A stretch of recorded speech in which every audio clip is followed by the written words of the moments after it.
ready. We're prepared. Do not give in to fear. We are fearless. This is not the time to be afraid. This is a time to stand up and fight back and to resist any temptation for them to divide us. We're in this together. The rule of law is on our side. We will not give in, not give up. We will not capitulate. We will not bow. We will not bend. We will survive.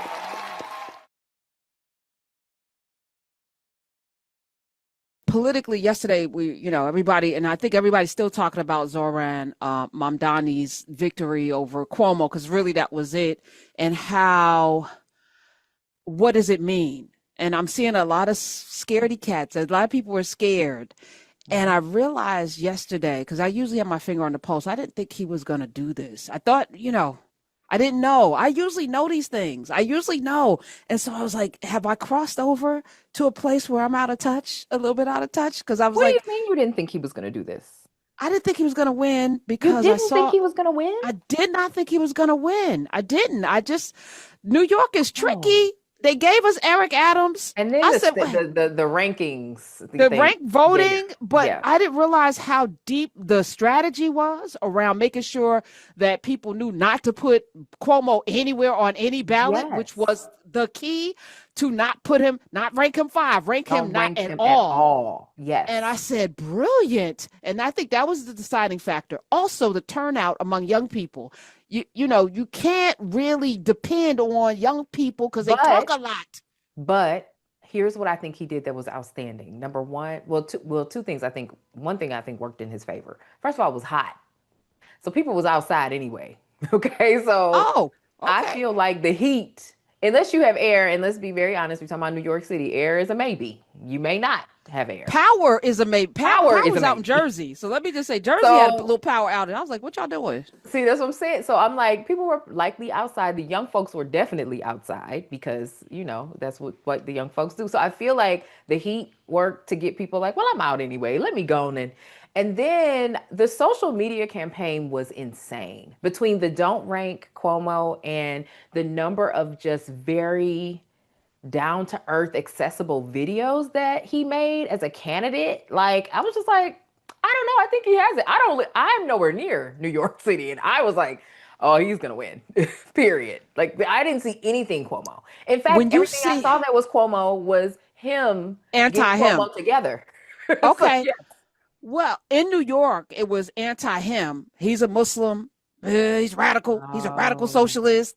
It was very scary. The scary Muslim, 9/11. Oh, he's got a secret cell of people. They're going to raise up and take your money and your rights. I'm like, we're already in that. And I think that is the problem right now because the Democratic, I'm putting up air quotes because, again, these parties don't matter. I've been telling you this from the door. It's about electing people who are going to do what you need them to do. And it doesn't matter whether it's a D or an R or a socialist because Bernie Sanders, you run where you can get traction and where you can win. And this young man figures some things out.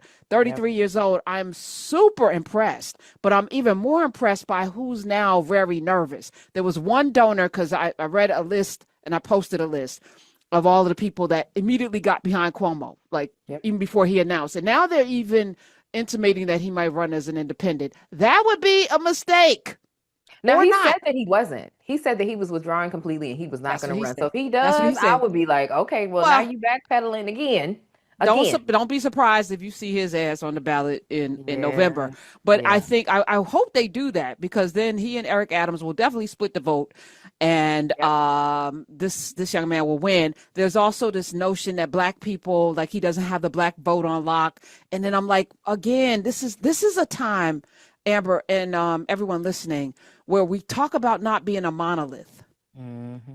I feel like in all the things we've been talking about, we should elect people who are actually going to give the people what they want. Mm-hmm. Okay. All right. Scared black people. And there's some scared black people like, I just want what's safe. This is a time to shake this thing up. We're in chaos. You are not safe now. You are not safe now. Period. You're not. Period. So I think it's time, James Carville, for you to go back into your crypt and lock the door. It's time. It's time. You sit down. You know, haven't been relevant. You haven't been relevant. And I don't think you were relevant during Obama. You weren't the ground game, because if you were the ground game, you would have had it for Hillary and everybody else. You ain't know what got Obama elected. So stop being an expert, because you don't know what the hell you're talking about. And you are giving sour grapes, and you're giving old man, out of touch, scared, comfortable. You don't know what's going on in this country. The world has changed. The world has changed. I do think that even to that point about the world has changed, like just to even run a campaign that's focused on him being Muslim and him being, I mean, throwing the 9/11 trope around, like we are so far from that, that like the idea that was the approach to try to keep people away from voting from this person. We are at I mean, are y'all looking at social media? Everybody wants to take care of each other. People are trying to be like self-care and love each other and community and not like that. Yeah, I don't know who they thought they was talking to, because people don't have, we're not the same with that. And it's also discounting how much more information we have as it relates to like Muslim identity and what's going on in the Middle East now as well. Like this is a whole other. But you have people out here marching for Palestine. For like y'all act like we don't have more awareness now. So, what a poor approach. But good. I'm glad it worked out. Let's hope that it continues to work out. You know, when the election actually rolls in. You know, because now I will say this. One of the things that I do have as a concern is, there's a lot of energy around him. There's a lot of excitement. What I do think is that sometimes people don't realize that like politics still needs other things. So he's got to get a lot of people to agree to do a lot of the things that he wants to do. And so at the very least, in the cases where he's not able to get legislation through, I hope he's very vocal about who the obstacle is. If it's the governor, if it's, you know, whatever legislative position, you know, is creating the obstacle, I'm really hoping he's using the same energy that he used in this campaign to also communicate like, this is who's in the way of the thing that I told you I wanted to do. Because otherwise they're going to kind of try to turn it around on him. Like, well, you said, and you said, and you said, and you didn't, you know, so. Right. Well, Eric Adams said, you know, a lot of the things that he's promising has to come out of the assembly. Well, he was in the assembly, and he has support of a lot of people in the assembly. So I would think those relationships will bear fruit for him. It's going to be interesting now on the other side, because again, we have to grow up, and we have to, Laurie has been talking about it, Clay's been talking about, we have to start to vote. And I think as Black people collectively, we always vote our collective interests. We always put our collective interests over our individual interests. Thus, the 92 and the nearly 80% that voted for Kamala Harris. We weren't all like, "Oh, we love her," but we don't. We know what this is, and we saw it. We read Project 2025 or got excerpts from it, and we know we don't want that. So we're voting to make sure that we don't go into what we are now. But we're here now. We're here now, and there's a lot of people bringing back Zohran, Kwame for Kwame, Kwame Nkrumah. His middle name is after the great president of Ghana during their liberation movement. Zohran Mamdani's disdain for Kamala Harris, or not, I won't say disdain, but he talked about the uncommitted. So it was him, Rashida Tlaib, you know, it was a bunch of folk who, because of the Palestinian policies that every president has had, this one, it was the only one who vocally said he wants to turn that into beachfront property, or at least his people in his camp said it, and he's a real estate developer, and he was like, "Oh, that beachfront is great." You knew it was going to be worse under Trump, but you basically told people to stay home and not vote for the president, which from the people that stayed home to the people that actually did vote for Trump, you're the reason why we're here right now. Congratulations. He's 33. Do we give him grace? You know, and then it's always going to be about who's going to get you the rights and the resources that you need in your particular city. Is Eric Adams, we already seen his dirty work. Is he going to be is Curtis Lee what? No, this guy's probably better than both of them put together. But he should be held accountable for the non-committal, the uncommitted campaign that he jumped on. But is it enough to keep, because we hone in on those things. Oh, she was a cop. She convicted, she put Black men in jail. And it's like, come on, y'all. Really? I want us to recognize that like there's no binary choices anymore. Like we live in the kind of information age where you are going to find something someone did that you do not like or agree with. Okay? Um, it's it's impossible for you to put yourself in a position where you're going to find a completely perfect, all the way aligned individual. So we have to be willing to say, I don't like these things. But when I think about what is greater for this circumstance or for the whole or for the people or for my community, like, can we make decisions from that place? Because I've got my knocks and bumps about everybody. And Correct. candidly, to Right. flip that on the other side, there are even have been occasions throughout my life where I found myself in alignment with some perspectives, that I would not have anticipated from some Republican candidates, some of whom we patently do not like. So there are definitely times where you have to step back and look at what is the policy that makes the most sense. And I'm not going to get every single thing I want in one person. Well, we're going to talk about a couple of things that might surprise you that I might be in alignment with. But, again, we're mature. So Yes. doesn't mean we're not going to vote that way, but we should have mature conversations. So I brought up James Carville because he's been out vocal saying that this is what he said. He warns that Zohran Mamdani's victory could spell trouble for Democrats in the United States. And to that I say, good. Not good, but good. Good. You should not be comfortable. You should be fighting for every single vote. Stop taking people for granted. Get your ass out in the streets. Door knock. Do what you need to do. Everybody should matter. And you should say, I see you, to everybody. And then show up, not just every 4 years or every 2 years to get a person's vote. So good, good, good, good, good. So there's a piece in the Economic Times, which I think is connected to the India Times. And it goes, when Zohran Mamdani beat former Governor Andrew Cuomo, that's actually not even accurate because there were like several other people in the race, but we'll put that over there. And I don't think Cuomo came in second, but I'll put that over there. In the Democratic mayoral primary, it shocked New York. James Carville, veteran strategist, I'm going to disagree with that as well, warns that this win could have long-term effects on Democrats across the country. Party insiders are worried about the rising star's far left policies and controversial slogans. Since long before the 2024 election, Carville, one of the most well-known political strategists in America, y'all doing too much, has advocated for, and this is let me just an aside, a footnote. This is the problem with media. You have deified or put this man on a pedestal, and he has not been right for the last 3 elections. He has not been right the last 3 elections, okay? So I feel like maybe Biden, maybe he was right on Biden, but he didn't have anything to do with Biden getting elected, okay? Stop putting this man on a pedestal. Stop going to him and asking him stuff he doesn't know. He has no idea what's going on. Hold on, let me finish this article. So he says, has advocated for the Democratic Party to abandon far-left politics. This is why you know he doesn't know what's going on. On his podcast, everyone has one, he discussed Mamdani's unexpected win and cautioned that it would be another setback for the faltering Democrats. Carville thinks that Mamdani's leftist policies, like, quote, globalized the intifada and grocery stores run by the government, will turn off moderate voters and give the GOP more power. Global intifada, he said, is something that Mamdani has not walked back from. And the strategist Carville said he was referring to this refusal to denounce the slogan, which Israel's opponents use as a call to fight oppression and pro-Israel supporters claim is a call for violence. But that's not, anyway. He said maybe he'll turn out to be a very skilled candidate that can skillfully navigate some of what I refer to as esoteric positions, Carville said. Thoughts and prayers.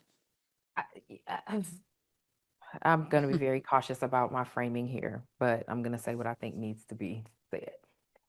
As a general matter, I think that we are at a point of critical change. And sometimes people who are of a certain age struggle with the fact that there is change happening. We get information completely differently. We have the ability, and you see this even split across generations. Some folks can take in information and look at it and think critically about how it applies to this moment. Some look at the entire tenure of an experience and have a hard time thinking about what makes sense in the now. This immediately, as soon as you start talking about this is going to ruin the Democratic Party, I'm immediately like, you are completely lost. The Democratic Party is ruined. It is already coming apart at the seams. The entire idea of parties is coming apart at the seam. And while you may not love that, and we may not know exactly what's coming next, and like there's all of this other feel, like you have lost so many people just even taking the approach that in some decision-making framework, there's a prioritization of the retention of the party. That's over. We cannot process that way anymore. So you've eliminated your expertise just with your positioning. Yeah. And I will say, I've enjoyed, there are things he has said, I've seen him come, and I've been like, hey, I get it. I understand where you're coming from. I see that. I'm aligned or I'm not. But like this party line stuff no one's on the party line anymore. Look at the current administration. What party line are they on? Come on. Oh my goodness. The world has changed. And that's the message. The world has changed. Are you going to keep up? Are you going to get ahead of it? Are you going to run ahead of it and meet it when it gets to you? Like, I feel like that's what we need to be doing because we're already positioned in that way to be global citizens is what I'll say. And I think that's the other struggle, for a person who is of a certain generation and they're watching what's going on in the world and they know they're going to inherit this mess. They're not happy. Okay. A lot of them sat home because they felt really powerless that these were the only two choices that they had. And they were literally thrust down their throat. We can admit that now. We didn't really have a choice in November. We had two people and that was it. Okay. However they got there, you could be mad about it, but smart, developed, mature people made the choice that would help and benefit the most. Yeah. The other people, fee-fi-fo-fummed and huffed and puffed and folded their arms and sat home. And some people say, I love chaos. Bring me the racists, the fascists. Give me the Nazis. I'm here for it. All right. 70 million of y'all did that. Okay. But now we're here. We're here with an opportunity. And I think if AOC was able to do that, and now at the largest city in this country will be run by someone who's 33, which in and of itself is radical. If you think about the generation, we usually don't hand over the keys to the Ferrari to a to a teenager, basically in politics. But he's there, and he's not without support and guidance, and he seems to be wise enough. The man is well traveled. You don't have to worry about him being president. He wasn't born here, unless they change the rules, which they might, But I'm excited. And I think we need some excitement. We need to start voting for people that we like, not voting the lesser of two evils, which we've been doing since before Obama. And Obama's, people are paying attention. Like at the very least, his campaign showed that he is paying attention. He was speaking to the people. He was trying to find the right way to reach them. He used social media in ways I have yet to see. If anything, the Democratic Party needs to be paying attention to what he did to get connected, to get these folks to come out and vote, because we have not done a good job of that. Like, I mean, I get, Kamala didn't have a long run. She had a short minute. And so we don't really have a good sense of what she might have been able to do had she had the full time. But in the grand scheme of things, he ran an outstanding approach with his campaign. And so if you want to look at anything critically, look at that. Look at how you can adopt that. Look at how you can use that to translate and communicate information instead of being so married to the tradition that people are literally running from. Correct. And I'm not mad at people eating groceries, fresh groceries I'm not mad at people being able to afford their rent. I'm not mad at a $30 minimum wage. Who's mad about that? And whether or not you think he can do it, I'd like to see him try. I prefer somebody trying to do something that helps people as opposed to saying what couldn't happen. That'll never happen. How about we try and see? Yeah. Yeah. And also, let's also be clear. The places that he's talking about taking the money from are places where the money is. Correct. The money billionaires. Is there. Okay, which New York has in a lot of very rich people. Yes. And so I'm just saying, like, I have not had the opportunity to benefit in some ways from some policies because of what my financial standing may have been at that moment. But I have the awareness to know that, like, you benefiting benefits the experience of the whole. And so if I want to see a reduction of crime, I want to create an environment where people don't feel like they need to create, criminal ideas, which means they can afford to eat, they can afford housing, they can, like, if we can do some of that, like, you are eliminating some of the problems that we're all complaining about, instead of what I think we hear most of the time, which is, here's how many people we jailed, here's what we did to, further oppress or criminalize, like, and it has not worked. And so I'm of the same mind. Like, I know people have concerns about, the financial aspect and where's the money coming from, and, blah, blah, blah. And I'm like, the money coming from people who got it, let them Right. pay. And let's be On the also clear, most of them earned it from you. right. Most of the people who are billionaires earned their money from you in one Yeah. way or Well, another. there's a saying that there's no billionaire that got there without exploiting other people. And it's Like, true. it's almost impossible to become a billionaire Correct. without exploiting other people. Correct. 866-801-8255. There's a donor that donated to Cuomo, who's now going to be donating to Mamdani, because he was like, I'm just donating to the person that I think is going to be, but then again, you got to also see how people are moving. He said, my donation wasn't an endorsement. I was like, kind of was. People are back. This is how this man is groundbreaking, because he got them big money people now scrambling. Lawrence Summers. Are you familiar with Lawrence Summers? He used to be president of Harvard. He also, at one point, was the chief economist at the World Bank. He's now out there in them streets, another quote unquote expert. He tweeted after after Mamdani won, or made it to the general election in November. He said, I'm profoundly alarmed about the future of the DNC and the country by yesterday's New York City anointment of a candidate who failed to, quote, disavow a globalized the intifada. It's intifada, right? The intifada slogan. Here's a problem that I have, and he goes on. Let me read the rest of it. He said, and advocated economic policies from Trotsky. I fear it is evidence that our party is following the most problematic aspects of Britain's Labour Party. It didn't work there, and it won't work here. He said at Harvard and other universities, moral weakness after October 7th in condemning hateful anti-Israeli and even anti-Semitic rhetoric and activity opened the Overton window in ways that contributed to yesterday's outcome.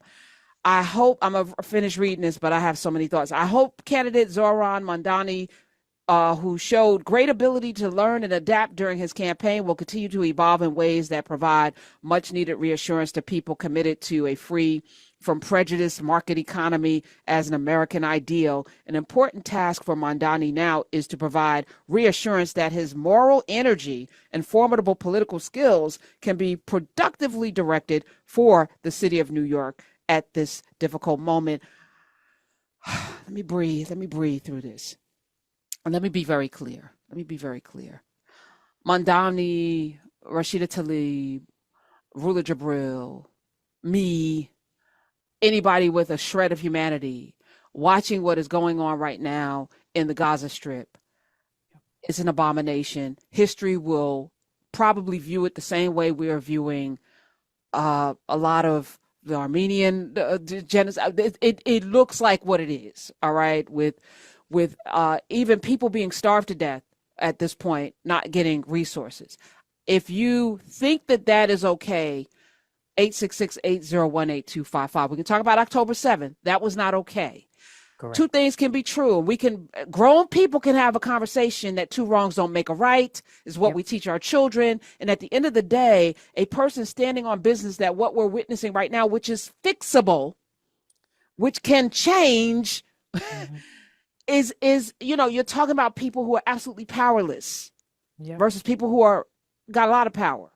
And I feel like this is the move of all, and even especially if you call yourself a Christian in this time, the oppressive nature of what's going on must be spoken of, and we should not be silent. We're ready. We're prepared. Do not give in to fear. We are fearless. This is not the time to be afraid. This is a time to stand up and fight back and to resist any temptation for them to divide us. We're in this together. The rule of law is on our side. We will not give in, not give up. We will not capitulate. We will not bow. We will not bend. We will